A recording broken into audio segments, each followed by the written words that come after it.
Unleash the potential, beat the barriers. Nothing can stop education. Namaste. A very good evening to all. I, Hetal Modi, Assistant Professor, Bhagwan Mahavir College of Computer Application from Bhagwan Mahavir University, welcome you all on international webinar on cloud computing using AWS Amazon Web Services by Dr. Bhavesh Gohil. Someone said, go through obstacles, never let them prevent you from getting things done. Now, let us see the courses offered by Bhagwan Mahavir College of Computer Application under Bhagwan Mahavir University.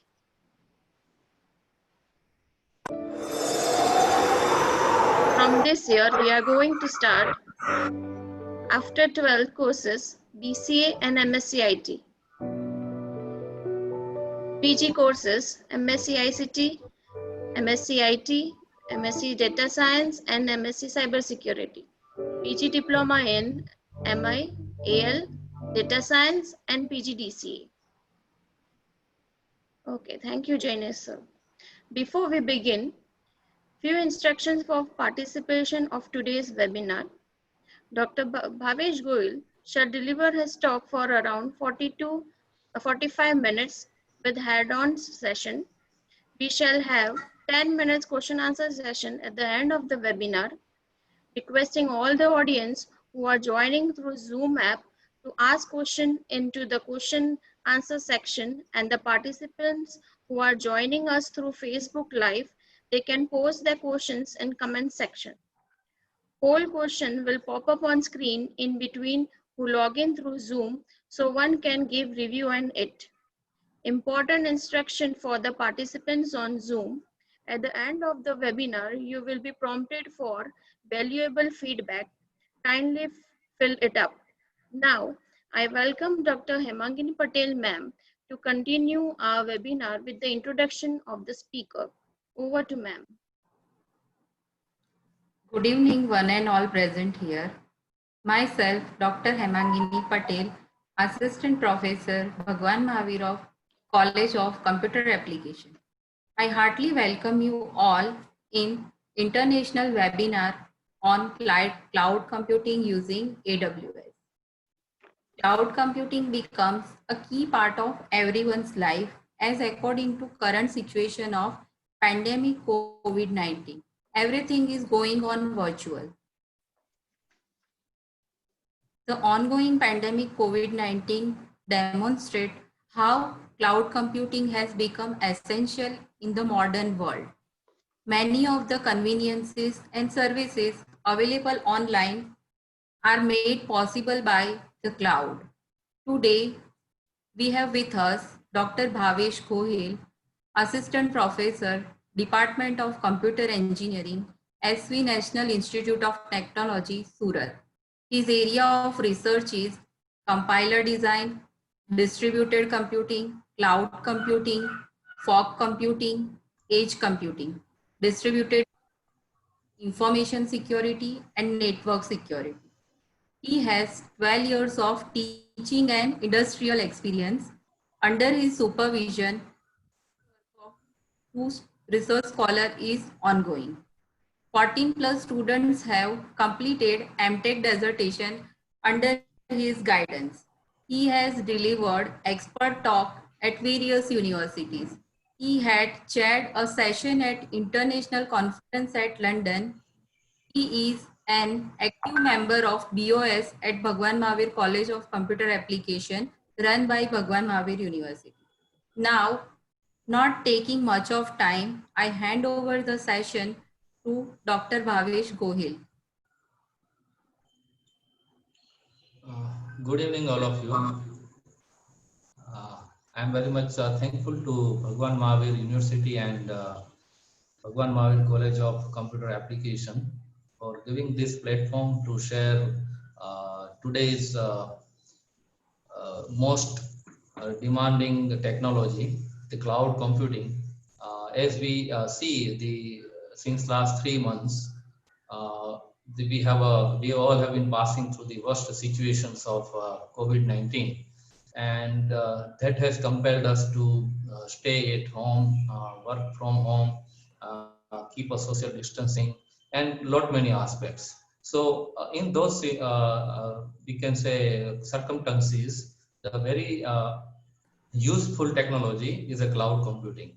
And nowadays, most of the companies, startups, organizations, government units, all are thinking to move their operations, their softwares, and other stuffs to the cloud. Why that all we are going to see today. And so today's webinar will majorly cover about the introduction part, like the history, how cloud is evolved over the years, why it is important, what are the we can say the services being offered by the cloud, what are the deployment models, and then we will see some of the case studies in a brief, and then as a phase two we'll try to demonstrate to deploy applications over AWS cloud. So let us start without wasting much time on it. And if you have any questions, you can ask maybe over the chat box, or maybe you can convey this to the organizer. I will definitely try my best to answer those all queries as and when it can. So let me share my PPT.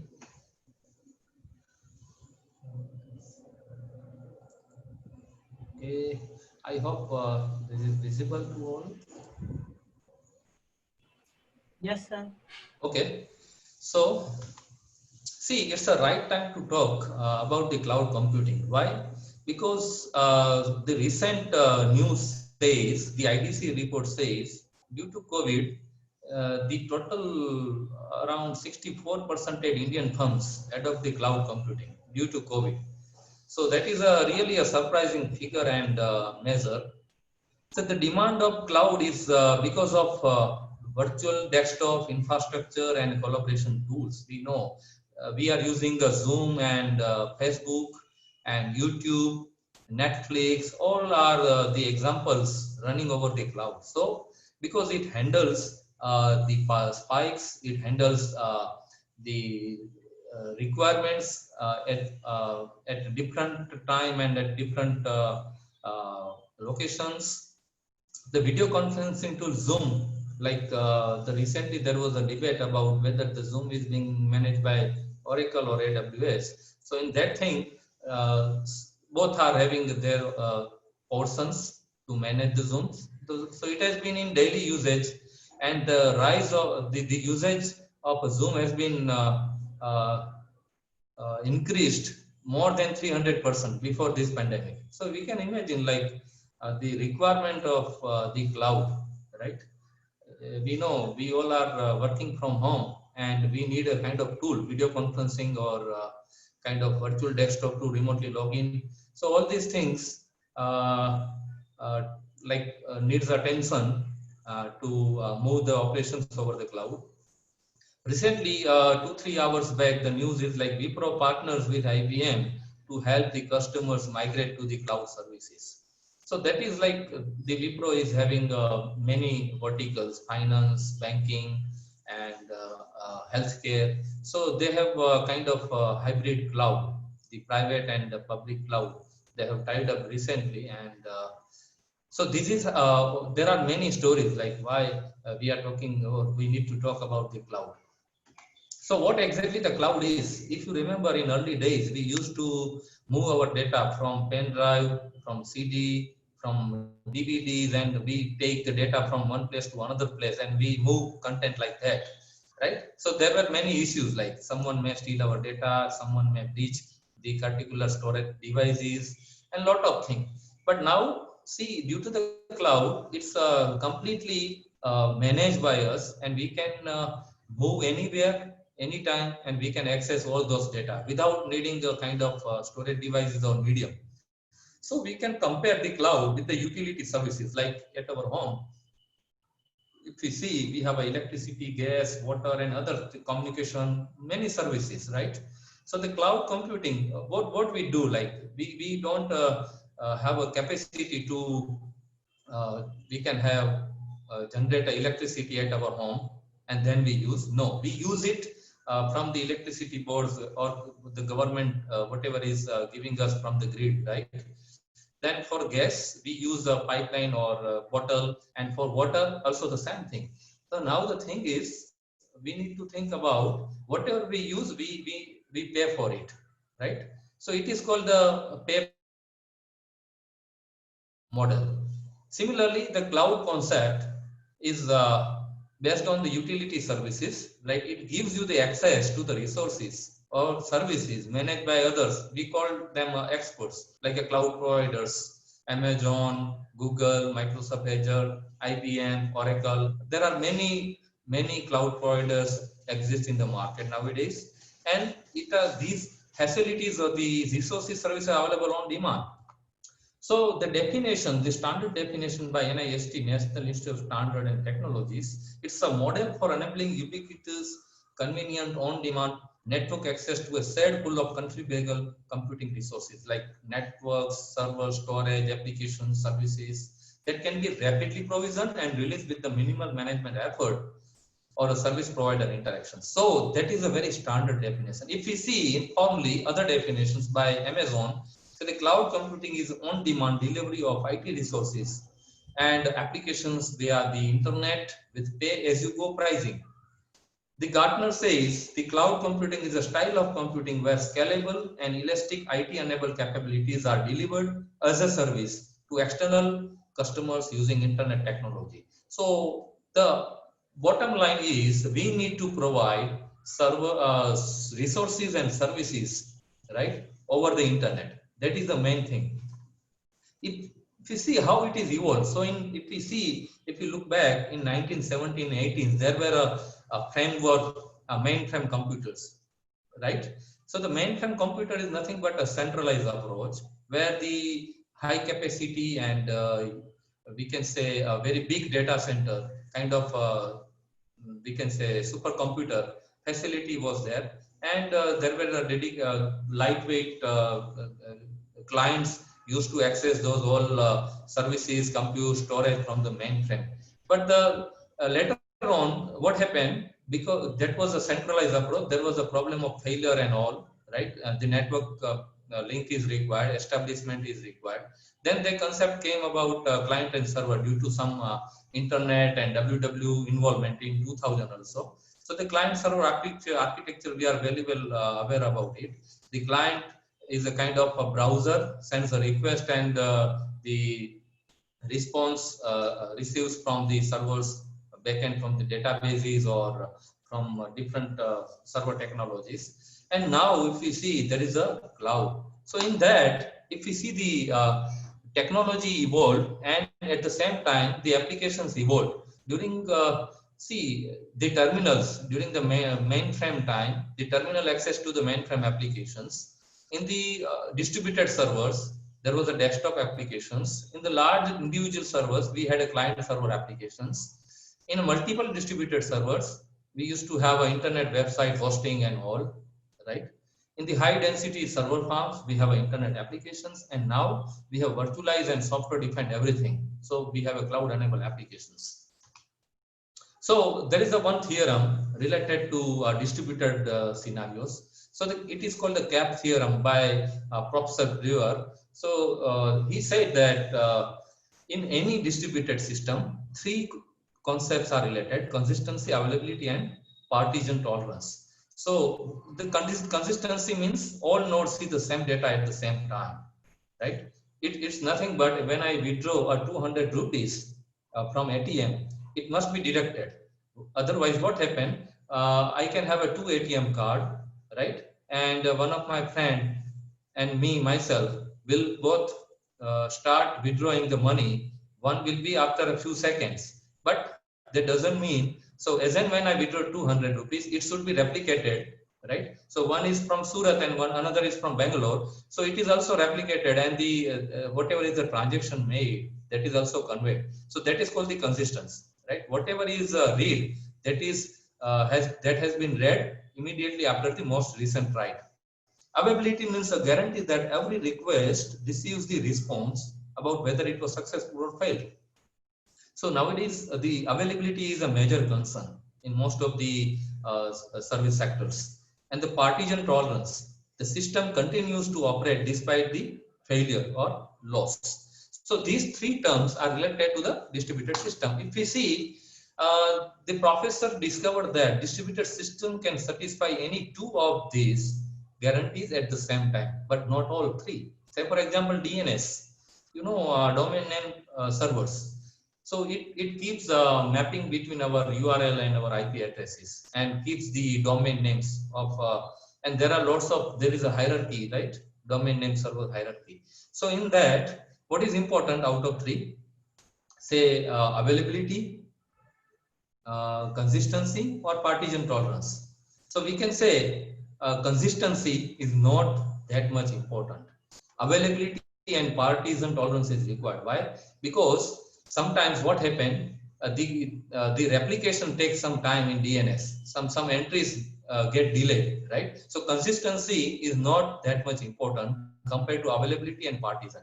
Though consistency is there partially or at some extent, but it's not completely to be fulfilled by any of the distributed systems. If you talk about RDMS, Relational Database Management Services, so in that we have consistency is very important because most of the data is being stored in databases. So when 200 rupees is withdrawn, it must be replicated everywhere, right? Whether it's a scale out or whether it's a scale in whatever way, it should be replicated. And now cloud is again a distributed system, right? We have, if we see any of the cloud providers, they have a data center. It is called the server farm. They have thousands of servers, and each server can accommodate many virtual machines. So the cloud is again a kind of distributed system. So in that, what is important? Availability, consistency, and partition tolerance. So we have availability and partition tolerance. Consistency is less bothered over here. Why? Because availability is one of the feature of the cloud. Whenever I should access, it should be available wherever I go. And partition tolerance, it's a scale out manner distributed, right? So it should not, if any of the server is failed, my data should be available. Otherwise, I will not trust on cloud and I will not move my stuffs or data and operation over the cloud. So that's why the partition tolerance is there. So consistency is that bother, but it is difficult to implement the consistency. If we try to implement consistency, there will be a trade-off between these three. So it's up to us which two we need to maintain. So cloud is having the 5-4-3 principles. The 5 key characteristics that are nothing but on-demand self-service, ubiquitous network access, location transparent resource pooling, rapid elasticity, and measured services with pay-per-use. We'll talk about this later. If you have query on that, we'll definitely talk about it. So it is nothing but these are the features or the main attractions of cloud. It's on-demand self-service. We can manage all these services.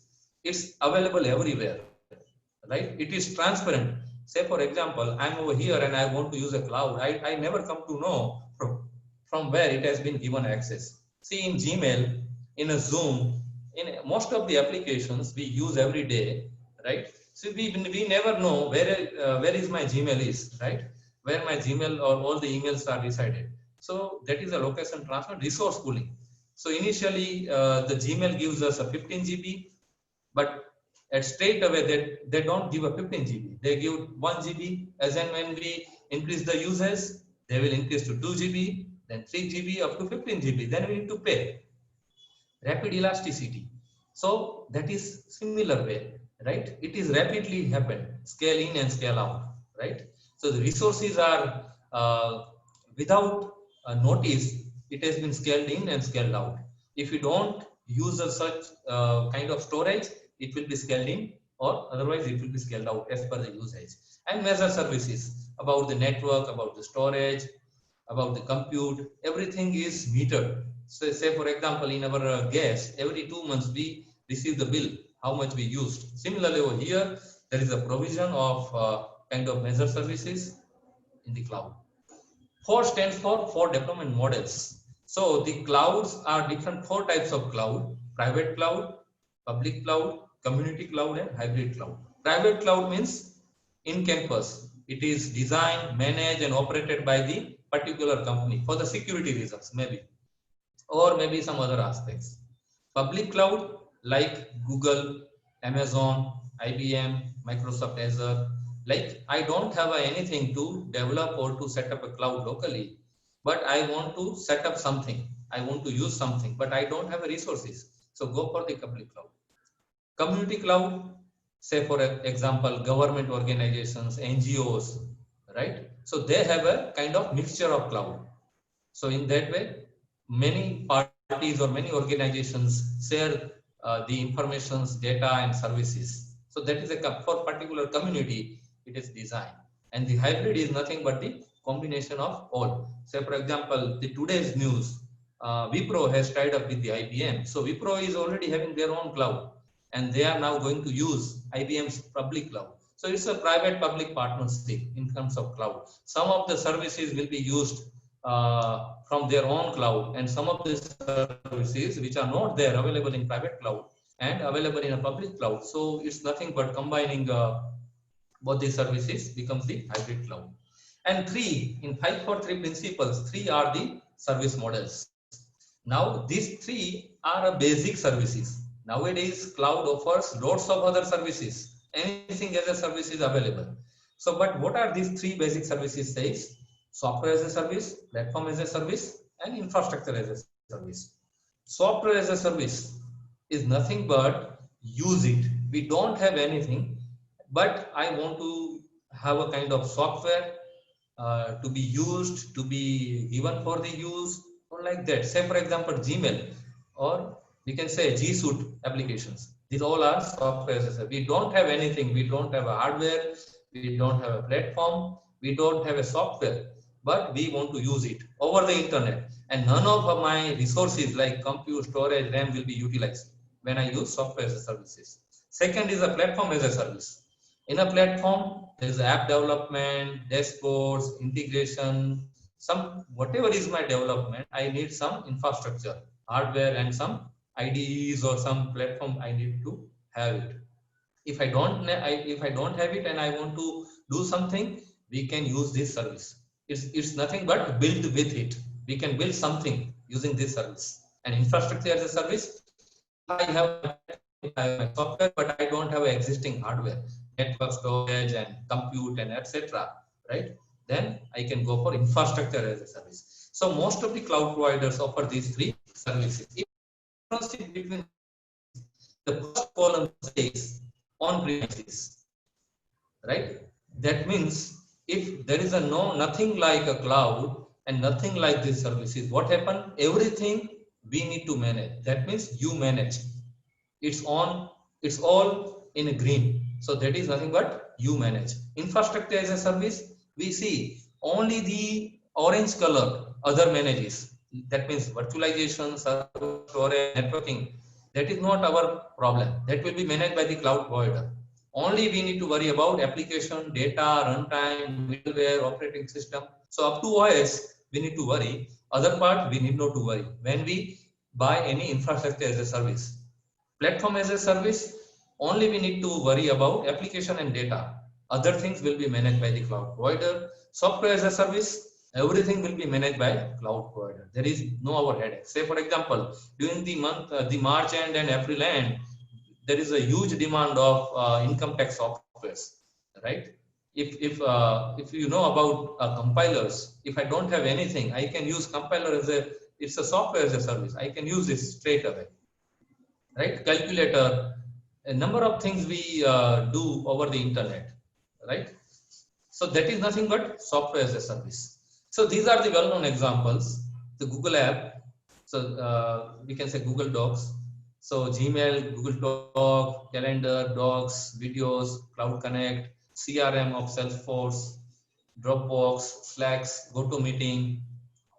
Then platform as a service, Elastic Beanstalk that we are going to see in today's session, Google App Engine, OpenShift. These are the platform as a service. And infrastructure as a service, we have AWS, Google Compute Engine, Microsoft Azure, DigitalOcean, Lexbase. These all are the example of basic services. Now we see the impact of cloud technology. So this is without cloud. You see, these are the 4 machines and 4 servers. We consider them as 4 servers. One is dedicated for HR, another is for marketing, finance, and IT. Now see what is in our system or server: hardware, then OS, and then application, right? So the total capacity we know is 100%. We can utilize those individual servers. But say for example, the HR system and all these systems are not completely utilized or not fully utilized, and 15% is utilized. Then altogether, what is the wastage of resources? You see, right? So now, in case of cloud, what happened? There is a concept of hypervisor or a middleware or a virtual machine monitor, VMM. What is a hypervisor? It's a small software layer on top of hardware or on top of operating system that enables multiple operating systems to run alongside each other, sharing the same physical computing resources. So it facilitates the guest operating system, we can say. The underlying is a host operating system, and on top of hypervisor or a middleware, there is a number of guest operating systems. So it is the job of hypervisor to manage all these guest operating systems. And it is a single system, single server. But then also, if we know in advance that all the applications are not going to use more than 15 or 20% of resources, then better we have a 4 independent virtual machines launched into the single physical machine, and altogether the utilization is still only 60%. So we can save the capital expenditures and we can save the operational expenditures, capex and opex. So these are the kind of differences between cloud technology and non-cloud technology. Now this is a reference model given by the NIST. If anyone wants to develop a cloud, kind of public or private, so these are the minimal required modules or the features in the cloud. Cloud consumer, that means the end user. Auditor is required, right, to audit on users or the provider behalf. Then service orchestration to manage the services, abstraction and control layer, physical resource layer, cloud service management, security, privacy. There is a concept of broker, right? So it is nothing but the broker in our society for like buying or leasing the property. Similar way over here, if there are nowadays there are a lot of cloud providers. Like if I want to have a kind of service, software as a service or infrastructure as a service, and I'm looking for certain configurations, then there are many providers, they can give such a service. But I will go to the broker and they will give me a perfect rate or perfect requirements that you need to visit this provider or you need to consult this provider to have it. Now, the current market players, these are the data of Q4 2019. You see Amazon Web Services, Azure, Google Cloud, IBM Cloud, Alibaba Cloud, Salesforce, Oracle, Tencent. So these are the different cloud providers, and as of today, we can say the major portion is covered by the AWS. Then after Azure, Google Cloud. So because AWS is covering most of the cloud service provisioning, I have focused today to see about AWS little bit. See, the case study says the Twitter, we all are connected and use Twitter every day. The number of tweets, and due to this pandemic situations, we see what about the government's decision and the say examinations and schools, and when exactly other services will started. The very first message comes to the Twitter, right? And then it comes to the newspaper or any other channels or like that. So Twitter is a microblogging and social networking services. If we see the past, in 2016, they reported a $2.530 billion revenue. In 2017, it went up by 3.41. It went down by 3.41 declination compared to 2016. Then after they thought to move to the cloud, and they chose the Google Cloud as a cloud service provisioning. And immediately after that, in 2008, in the same year, they have recorded a very huge difference in a revenue generation, 24.52% compared to last year. Bitly is a URL sorting service and link management platform. If you see, 2015, they had a $10 million revenue. In 16, they decided to move over the IBM cloud because they had a number of issues earlier, the loss of information, the crash of the servers and all, because it is very much difficult to manage all the infrastructure, platforms, manpower and etc. to upgrade everything. So they decided to move, and then in 16, you see the double revenue they scored in 2016. The Heathrow Airport, London, is one of the busiest airport in the world. In 2019, they moved their entire operations to Azure. There is a business intelligence service they used, and they improved the customer satisfaction and revenue compared to the previous years. So there are many case studies. If you go and visit any of the provider sites, you will find lots of case studies of different organizations or the companies. So now we'll move to the hands-on. So I will show you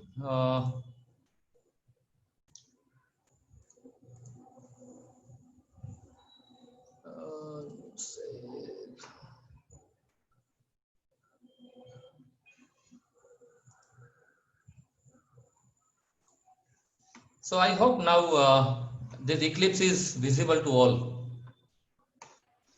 So I have some pre-written programs to avoid the time processing in this webinar. So I will show you one example. That example is nothing but CRUD applications. If you know about the CRUD applications, then it's a simple JSP file, right? And let me run this application first. You will come to know what exactly this application is made for. So over here, if you run on local server Tomcat, then it's basically create, read, update and delete operations. There is a MySQL database connected with this application, right? Is it visible to all? I just want to make sure. Yes, sir. Okay, fine. Visible. Okay, so now what we'll do, see through Microsoft, this workbench, MySQL workbench, I have created one table in a local instance. The test database is created and created one table that is nothing but customer master. And if we see the queries, if we fire it, nothing is over here, right? As of now. So these are the fields in this customer master: customer ID, first name, last name, email, and mobile number. Now, let me type over here. Say email is aj@gmail.com. As and when I save, it is saved into the database. I can verify over here. I again select start from customer master. You see, right? It is reflected in the database because it is connected over here, right? These are the connection string to be established, right? You know, for to understand these all, you can ask questions later on. What are the importance of these all line? Localhost test database, and then these all the programs are written to store the content to the database table. Now, in this, I can insert, I can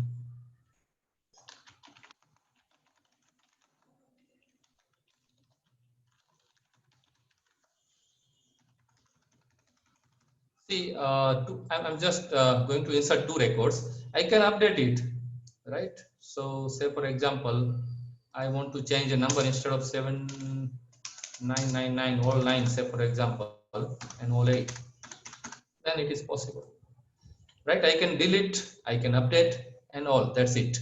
This is a automatically ID is assigned. So that is what I've kept fixed in the designing of creation of a table. So the same application, the kind of web application, if I want to move to the cloud, then there are three options. Either we can go to uh,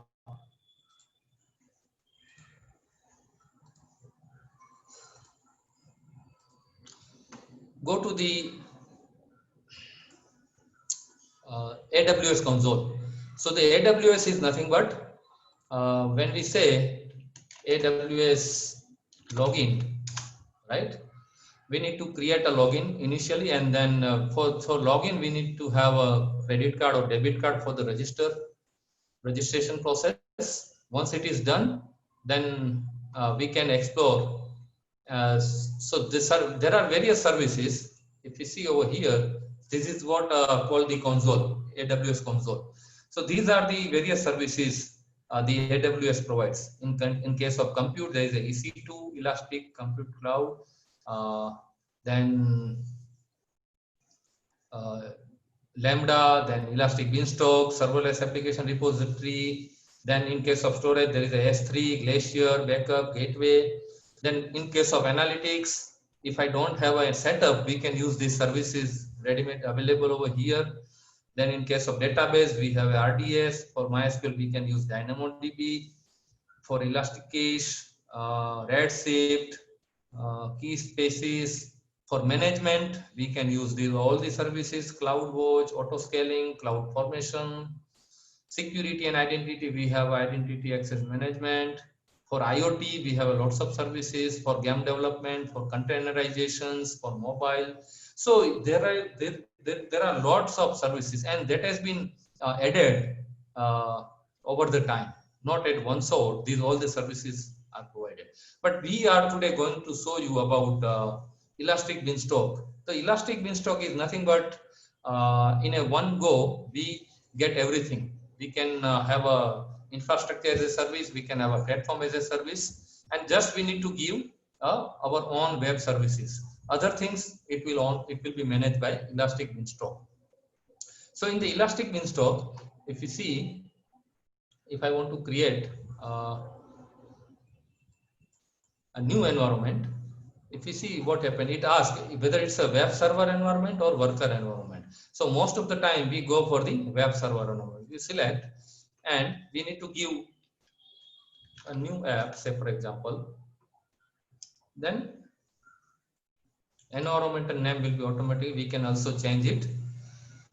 Then over here, the platform, we can select which platform your application is going to use: Docker, Java, Node.js, PHP, Python, Tomcat. So for example, if we select Python or Tomcat, in the Tomcat, then we need to upload a file, right? Or we need to simply write a code over here.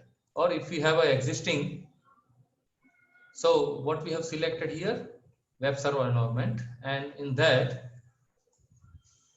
we can upload our code, and then there is a facility. S3 is an internal storage, right? So that service is nothing but kind of our hard disk. So if we store our content over there, and from there we can also retrieve that file and upload over here. And this is nothing but from our local drive, we can also get it. Once that WAR file is nothing but web archive, that WAR file we can upload over here, and then we can create the environment. Say for example, let me choose a file from the documents. So this is a WAR file, right? Once it is uploaded, I can configure other more options. So in that we have many more facility available. You see, we can select the softwares, we can edit the instance, we can edit the capacity. EC2 is nothing but Elastic Compute. That is nothing but our processor. If we see over here, where is it? Let me show you over here in EC2. When you go for the EC2, it is nothing but it will show you a kind of EC2 instance is available. Instance is nothing but a one virtual machine, right? So it will, when we launch that instance, it will only launch with some operating system. Say for example, over here, launch instance, it will ask what is the operating system you need and what is the underlying hardware. You see, Amazon Linux, that is a Linux flavor, and there is a free tier also. Like if we want a free tier, then we can also select a free tier out of it. Say for example, I go with this Linux select, and then over here there is a selection. What type of processor you want, what are the number of virtual CPUs in that, what is the memory, what is the instance storage, elastic bin storage, and number of things, network performance, IPv6 support or not. Then we need to select it and then go ahead. So these are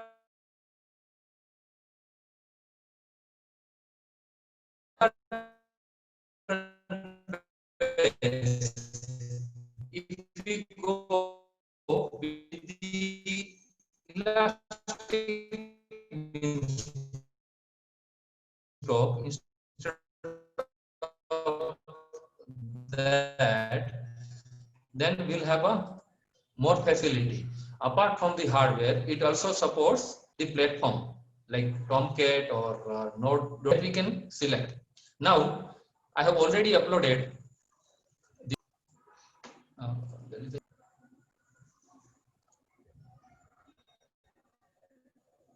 see, so I have, because it takes time, I have already uploaded that WAR file. The whatever program I've shown you over here, the same WAR file I have uploaded. I don't want to create this, so let me delete this application.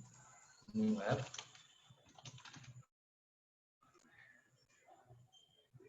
So now this is a new app, one application which I already created, CRUD application, same application. When I go inside, right, this Elastic Beanstalk is a kind of platform which provides hardware as well as platform together. Then I have selected Tomcat as a platform, and EC2 instance is a free tier instance I have selected, and the file is already uploaded, that WAR file, whatever is the file available in the document I showed you. Now over here I need to simply click on this. See, let me, so that is available over the web. I can write over here, say,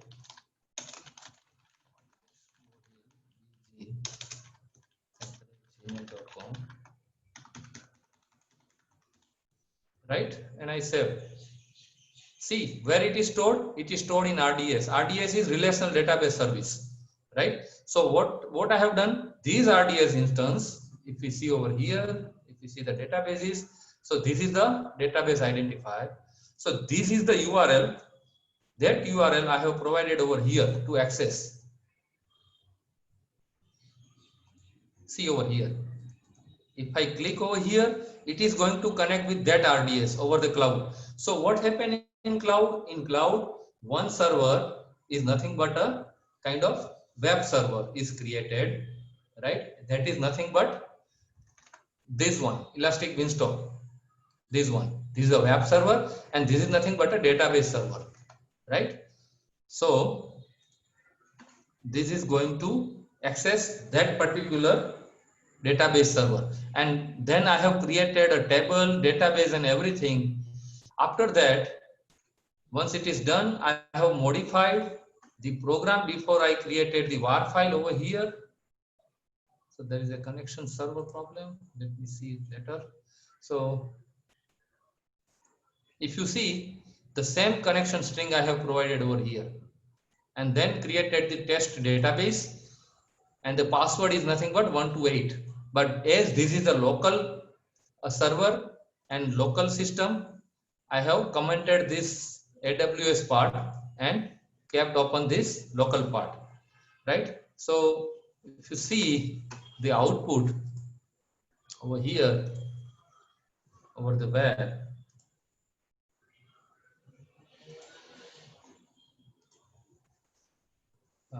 let me see what is the problem.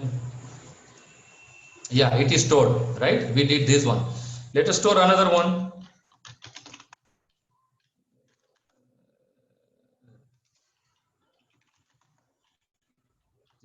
bhavesh@yahoo.com, and then save. Right, I can update it. If I want to change the email ID, I can change it. It's reflected over here. I can delete the same record. I can again add.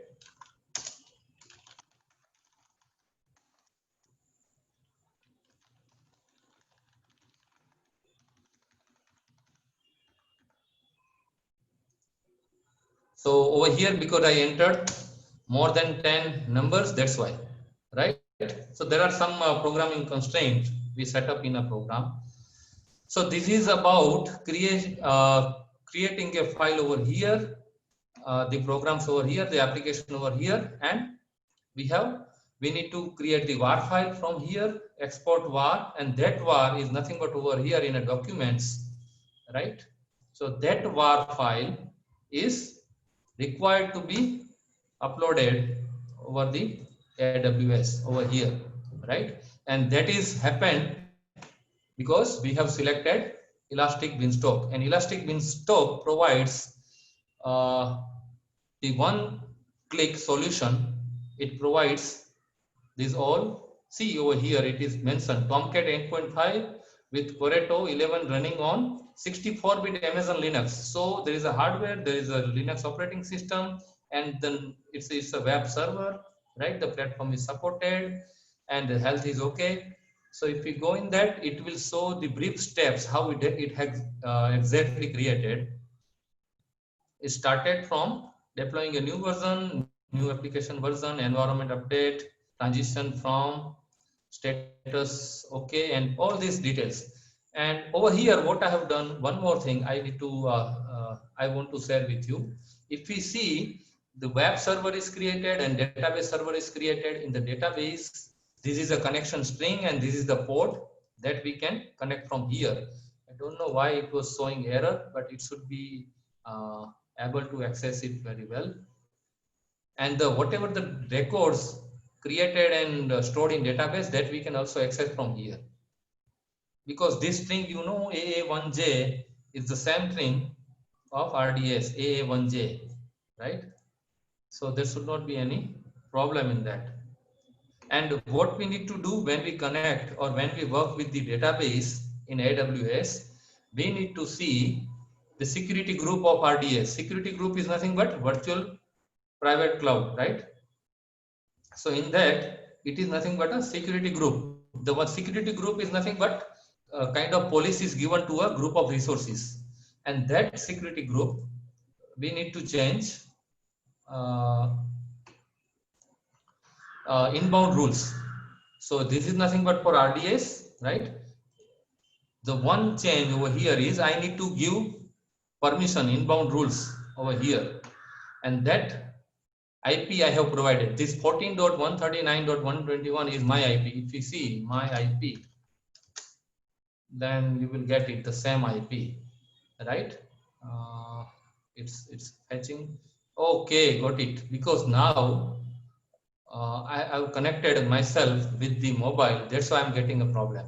So earlier I implemented this and kept it ready through my Wi-Fi. So that's why the IP is changed, and that's why this one is getting problem. But now if we see, let me see, this, no. What is my IP? IP not detected, it's IPv6. If we take it over here and if you allow in EC2, add rule, custom TCP IPv6, custom IPv6, then it is nothing but this one, and then save rules. Now if I try from here, I think I should be able to access. Let me refresh. Okay. So now over here, the inbound should be allowed from the external locations. So that is important. Otherwise, if you don't allow the external request, then we won't be able to access the database servers, right? So let us wait for 1 or 2 minutes whether it's able to access or not, because most of the activities takes time to execute and to.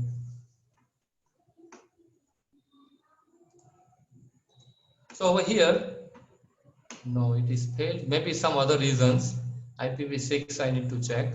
So over here, the main thing is this IP is my IP. From my machine, the request should be allowed to the database server, right? If I don't add, then it won't be able to access. And the same thing is connected in this particular web application, and the web application WAR file is uploaded over here. So that's it for this particular web demo, as we are approaching the time limit. And so if any questions, then I'm ready to take questions now.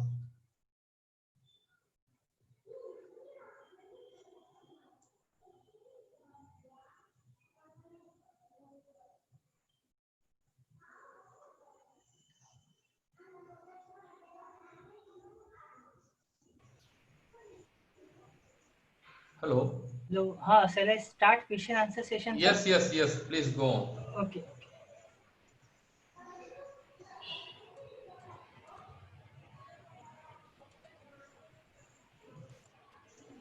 Hetal madam, unmute yourself first. Thank you, sir, for sharing brief idea on cloud computing using AWS, including hands-on. It was very knowledgeable and informative session. Now we will move on to our question answer session. Our first question is cloud computing necessary in today's world? See, this question is, there is no perfect answer. It is necessary because if we want to compete in the today's world, then we need to think about business scenario and business aspects. And if we see being a company, we can say owner, we need to think about the profit and revenue.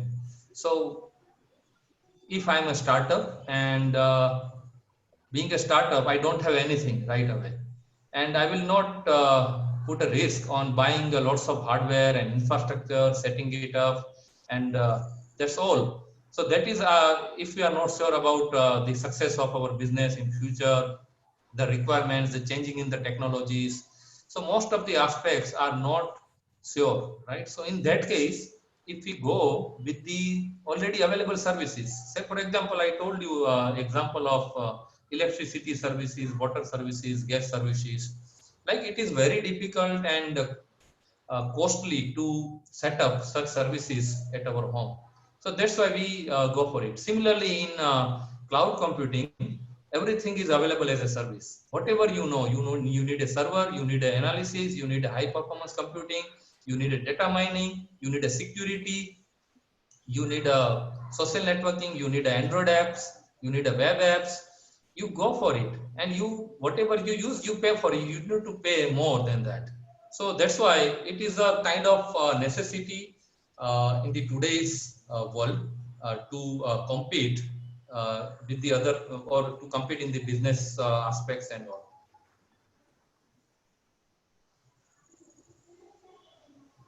Hetal madam, unmute. Unmute. Okay.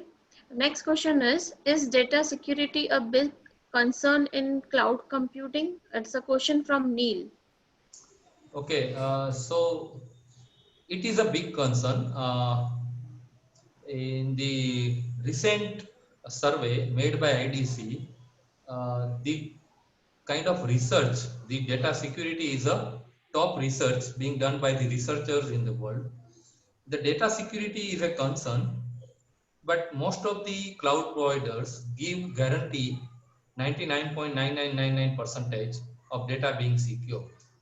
No one gives guarantee of 100% because, and that guarantee is not even anywhere as of now. It is not proven. We cannot prove that kind of guarantee, right? because anyhow there is a kind of insiders who is not faithful to the organizations, then also that is possible. So the data security is being our data exported to the cloud, not in our local location. We don't know where exactly it will be, in which region, in which data center, what is the their governing laws, etc. So it is possible, but once they have a SLAs, right, service level agreements, once they provide security, kind of a guarantee about it, then we need not to worry about it. Next question. It's from Saket Bhala. How to take backup or restore database on AWS cloud using RDS? So that is like they have a different services available.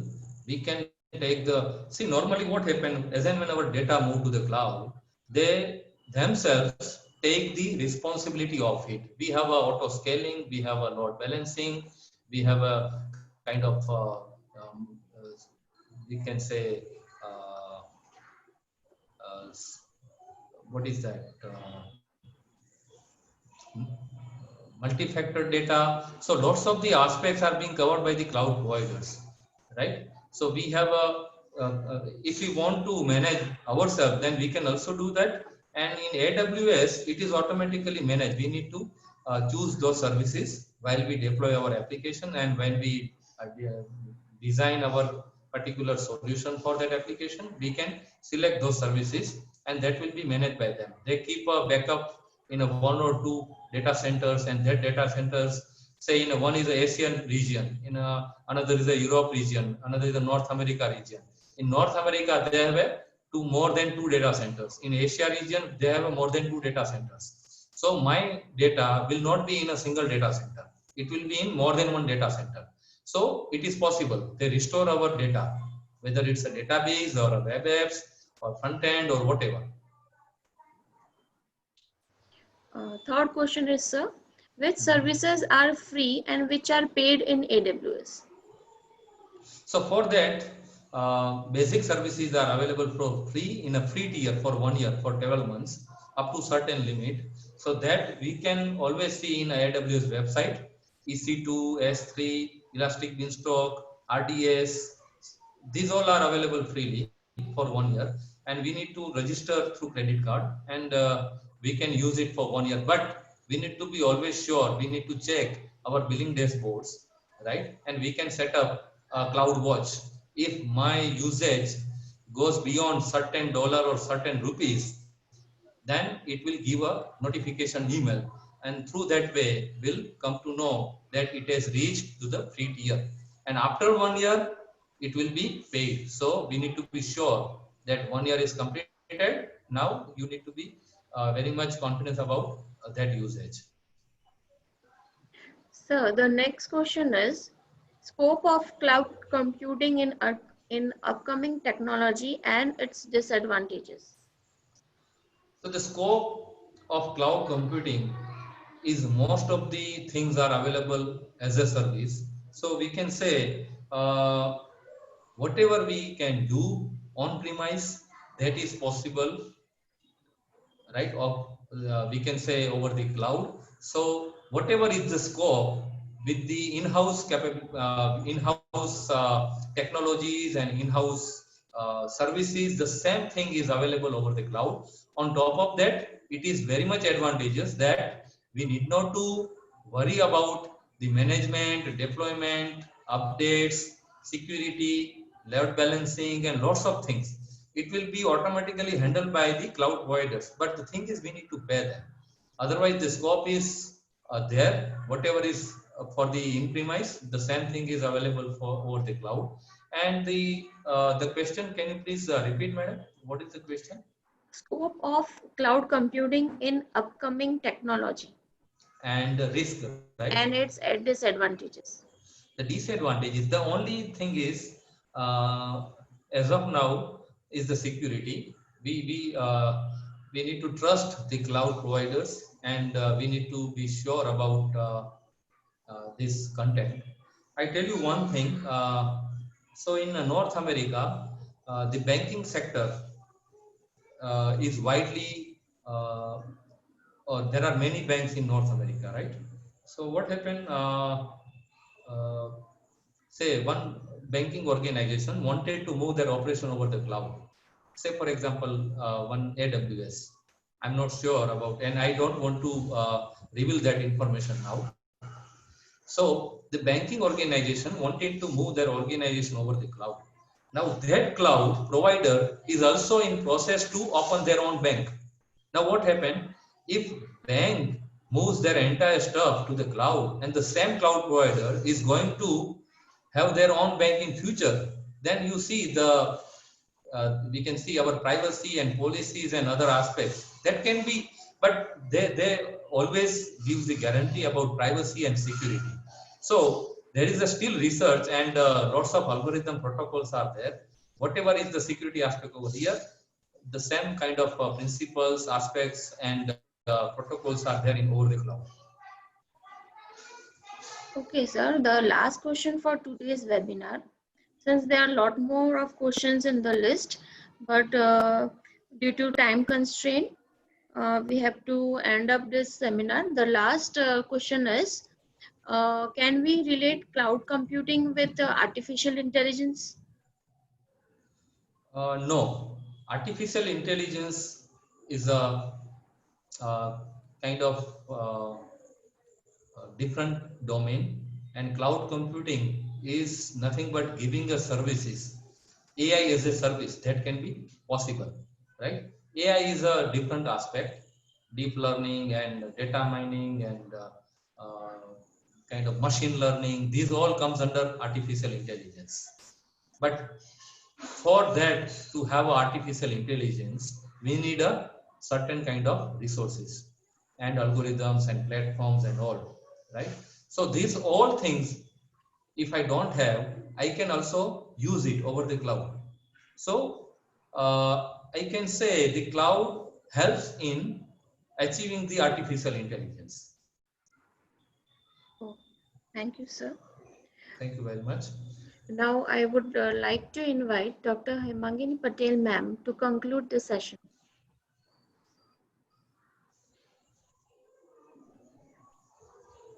I would like to thank Dr. Bhavesh Gohil for his wonderful and informative international webinar on cloud computing using AWS. Today in this international webinar, we come up with a 300 plus national and international participants. Your support is appreciated by Bhagwan Mahavir College of Computer Application. I also want to extend my gratitude to President, Provost, and trustees of Bhagwan Mahavir University for providing the platform and motivating us for organizing such international webinar. I would like to thank our principal, technical team, and all the faculty members of Bhagwan Mahavir College of Computer Application. A special thanks to all the participants of this webinar. Without them, this was not possible. Students must think about a career in cloud computing. Once again, thanks all. Stay safe and stay healthy. Thank you very much. Thank you, sir. Have a good day. Thank you.